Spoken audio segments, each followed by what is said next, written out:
You should be nice to nerds. In fact, I'd go so far as to say if you don't already have a nerd in your life, you should get one. I'm just saying. Scientists and engineers change the world.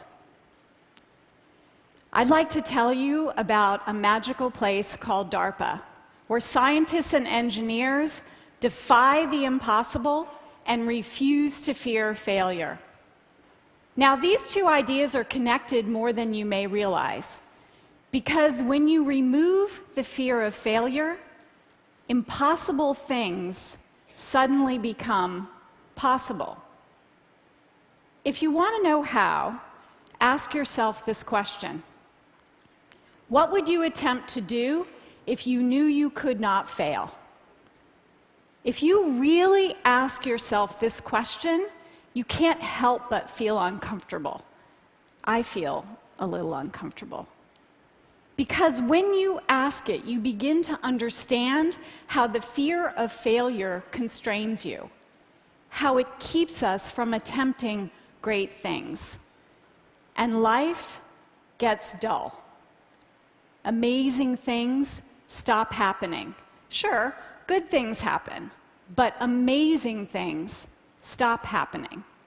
Now, I should be clear. I'm not encouraging failure. I'm discouraging fear of failure. Because it's not failure itself that constrains us. The path to truly new, never been done before things always has failure along the way. We're tested. And in part, that testing feels an appropriate part of achieving something great. Clemenceau said, "Life gets interesting when we fail, because it's a sign that we've surpassed ourselves." In 1895, Lord Kelvin declared that heavier-than-air flying machines were impossible. In October of 1903, the prevailing opinion of expert aerodynamicists was that maybe in 10 million years we could build an aircraft that would fly. And 2 months later, on December 17th, Orville Wright powered the first airplane across a beach in North Carolina. The flight lasted 12 seconds and covered 120 feet. That was 1903. 1 year later, the next declarations of impossibilities began. Ferdinand Foch, a French army general, credited with having one of the most original and subtle minds in the French army, said, "Airplanes are interesting toys, but of no military value." 40 years later, aero experts coined the term transonic. They debated, should it have one S or two? You see, they were having trouble in this flight regime, and it wasn't at all clear that we could fly faster than the speed of sound. In 1947, there was no wind tunnel data beyond Mach 0.85. And yet, on Tuesday, October 14th, 1947, Chuck Yeager climbed into the cockpit of his Bell X-1, and he flew towards an unknown possibility. And in so doing, he became the first pilot to fly faster than the speed of sound.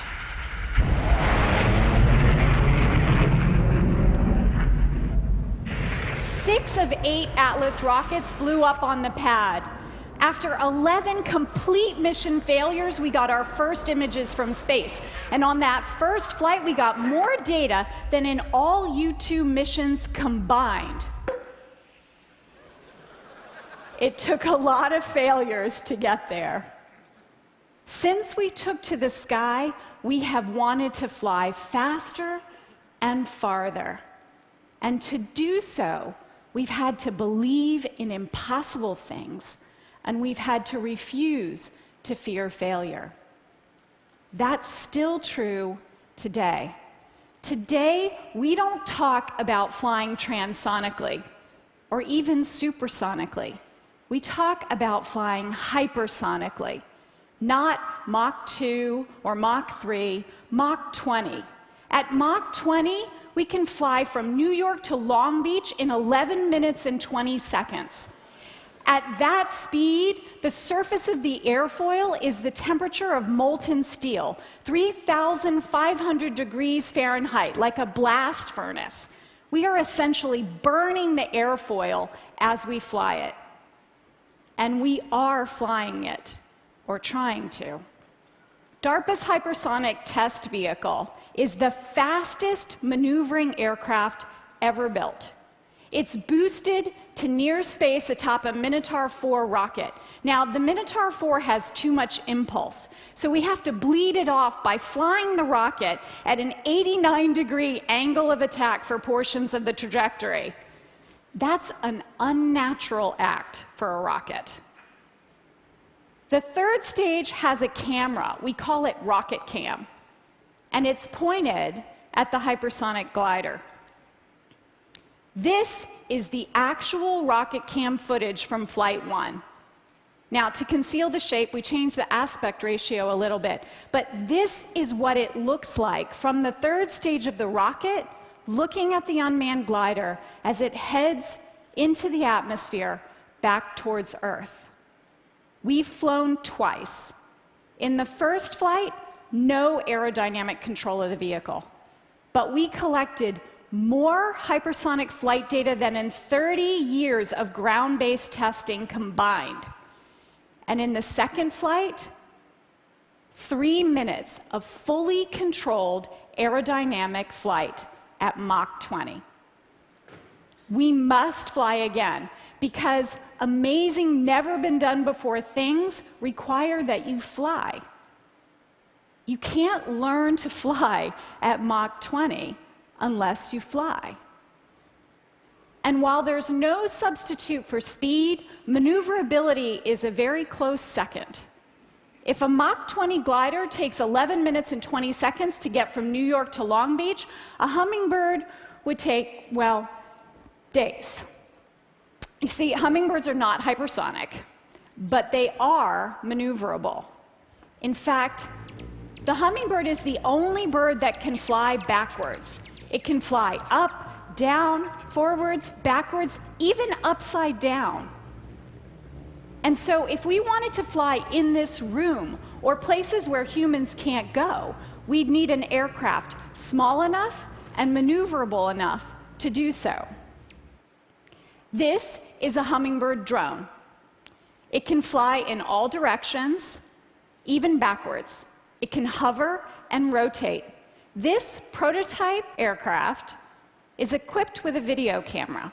It weighs less than 1 AA battery. It does not eat nectar. In 2008, it flew for a whopping 20 seconds. A year later, 2 minutes, then 6, eventually 11. Many prototypes crashed. Many. But there's no way to learn to fly like a hummingbird unless you fly.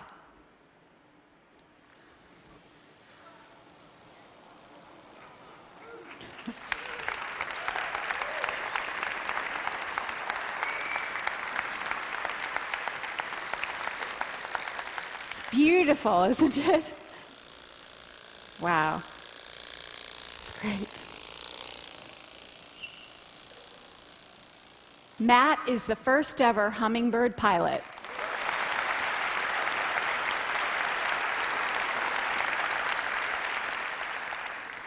Failure is part of creating new and amazing things. We cannot both fear failure and make amazing new things.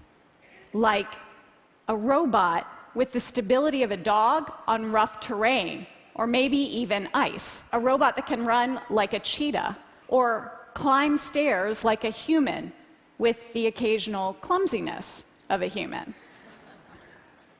Or perhaps Spider-Man will one day be Gecko Man. A gecko can support its entire body weight with one toe. 1 square millimeter of a gecko's foot pad has 14,000 hair-like structures called setae. They are used to help it grip to surfaces using intermolecular forces.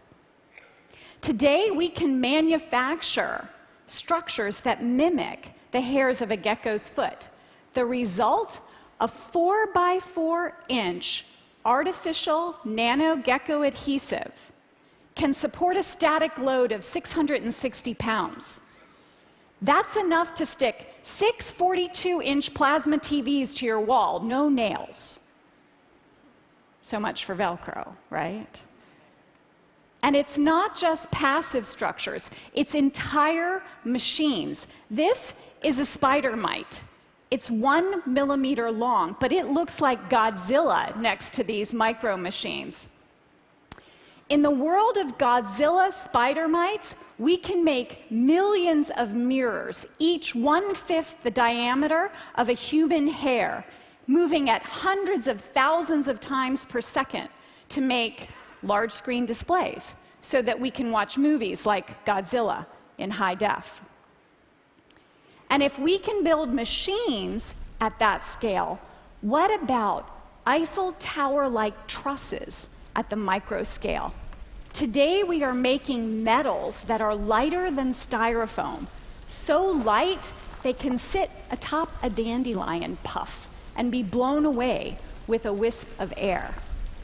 So light that you can make a car that 2 people can lift, but so strong that it has the crashworthiness of an SUV. From the smallest wisp of air to the powerful forces of nature's storms, there are 44 lightning strikes per second around the globe. Each lightning bolt heats the air to 44,000 degrees Fahrenheit, hotter than the surface of the sun. What if we could use these electromagnetic pulses as beacons? Beacons in a moving network of powerful transmitters. Experiments suggest that lightning could be the next GPS. Electrical pulses form the thoughts in our brains. Using a grid the size of your thumb with 32 electrodes on the surface of his brain, Tim uses his thoughts to control an advanced prosthetic arm. And his thoughts made him reach for Katie. This is the first time a human has controlled a robot with thought alone. And it is the first time that Tim has held Katie's hand in 7 years. That moment mattered to Tim and Katie. And this green goo may someday matter to you. This green goo is perhaps the vaccine that could save your life. It was made in tobacco plants. Tobacco plants can make millions of doses of vaccine in weeks instead of months. And it might just be the first healthy use of tobacco ever. And if it seems far-fetched that tobacco plants could make people healthy, what about gamers that could solve problems that experts can't solve? Last September, the gamers of Foldit solved the 3-dimensional structure of the retroviral protease that contributes to AIDS in rhesus monkeys. Now, understanding this structure is very important for developing treatments. For 15 years, it was unsolved in the scientific community. The gamers of Foldit solved it in 15 days. Now, they were able to do so by working together. They were able to work together because they're connected by the internet. And others, also connected to the internet, used it as an instrument of democracy. And together, they changed the fate of their nation. The internet is home to 2 billion people, or 30% of the world's population. It allows us to contribute and to be heard as individuals. It allows us to amplify our voices and our power as a group. But it too had humble beginnings. In 1969, the internet was but a dream, a few sketches on a piece of paper. And then, on October 29th, the first packet-switched message was sent from UCLA to SRI. The first 2 letters of the word login, that's all that made it through. An L and an O, and then a buffer overflow crashed the system. 2 letters, an L and an O, now a worldwide force. So who are these scientists and engineers at a magical place called DARPA? They are nerds, and they are heroes among us. They challenge existing perspectives at the edges of science and under the most demanding of conditions. They remind us that we can change the world if we defy the impossible and we refuse to fear failure. They remind us that we all have nerd power. Sometimes we just forget. You see, there was a time when you weren't afraid of failure, when you were a great artist or a great dancer and you could sing, you were good at math, you could build things, you were an astronaut, an adventurer, Jacques Cousteau, you could jump higher, run faster, kick harder than anyone. You believed in impossible things and you were fearless. You were totally and completely in touch with your inner superhero. Scientists and engineers can indeed change the world. So can you. You were born to. So go ahead, ask yourself, what would you attempt to do if you knew you could not fail? Now, I want to say, this is not easy. It's hard to hold on to this feeling, really hard. I guess in some way I sort of believe it's supposed to be hard. Doubt and fear always creep in. We think someone else, someone smarter than us, someone more capable, someone with more resources will solve that problem. But there isn't anyone else. There's just you. And if we're lucky, in that moment, someone steps into that doubt and fear, takes a hand, and says, "Let me help you believe." Jason Harley did that for me. Jason started at DARPA on March 18th, 2010. He was with our transportation team. I saw Jason nearly every day, sometimes twice a day. And more so than most, he saw the highs and the lows, the celebrations and the disappointments. And on one particularly dark day for me, Jason sat down and he wrote an email. He was encouraging, but firm. And when he hit send, he probably didn't realize what a difference it would make. It mattered to me in that moment, and still today, when I doubt, when I feel afraid, when I need to reconnect with that feeling, I remember his words. They were so powerful.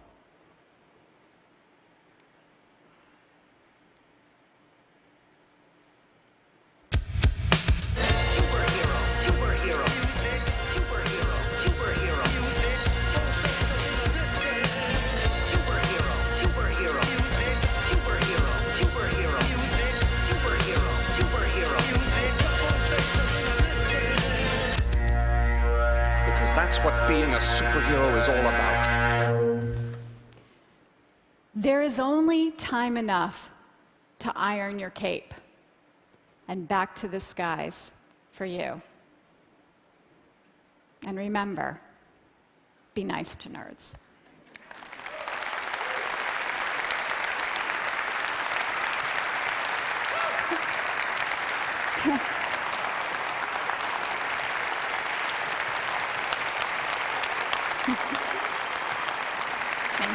Thank you.